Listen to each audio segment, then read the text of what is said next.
There's almost a natural kind of defense mechanism that people have when it comes to, I think especially in the UK, I feel like Americans have less of this defense, at least from what I've seen at conferences. Any sort of a natural defense to anything that seems even remotely like, oh, this person's trying to tell me what to do, or they're trying to promise something that's too big. And this sort of natural, or this skepticism that we have towards following the advice of someone who's been there and done that. And we don't have that skepticism when it comes to a tennis lesson or a guitar teacher, but we have that skepticism when it comes to a sales coach or a marketing coach or a business coach or anything remotely in the make money realm. Why? Any thoughts on that? I think it's down to just what our preconceived ideas are about that thing. Like, you kind of know a little bit about, like, if you're going to show up to a tennis lesson, you know that you're probably going to have to run about a bit and swing your racket and hit a few balls, right? So that you've kind of got a preconceived idea about it. I think to a lot of people, there is a certain element of mystery around what business is, what it means. And I always say to people, like, you can do the website and the branding and the domain names and all of the things like the goal setting, the business planning, all that sort of stuff. But 90% of everything you need to learn about business, you will get from just getting out there and selling something.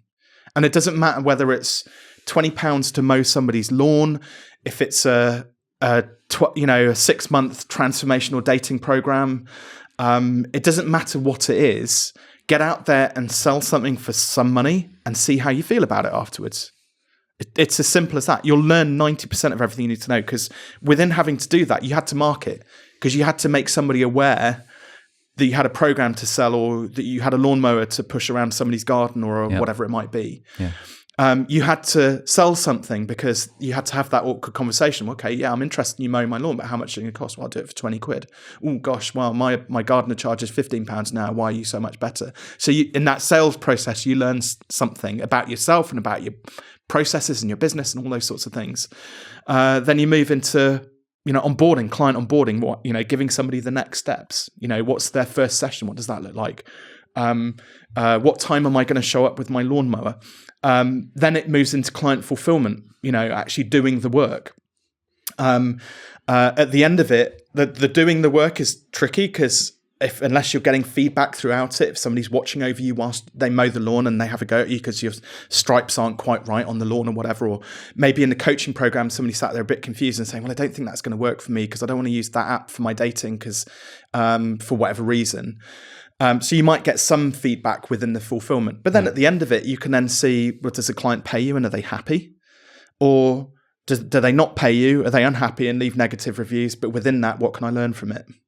Yeah, it's a fairly step-by-step process. Yeah, basically. But along the way, for some reason in people's head, there's peril. Oh, what if I put my marketing out there and it doesn't work? What if I try and sell something and they say no?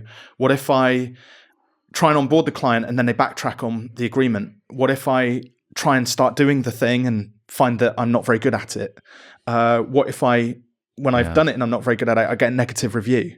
So there's peril. Think about Harry Potter and the journeys that he goes through, there's adventures, there's peril all along the way in there.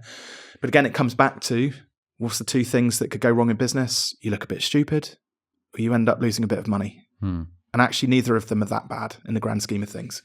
Hey friends, thank you so much for watching. If you enjoyed this clip, then click here for the full unedited episode. And if you like that, then do please consider subscribing to the channel. It means a lot. Thank you so much and have a great day. Bye-bye.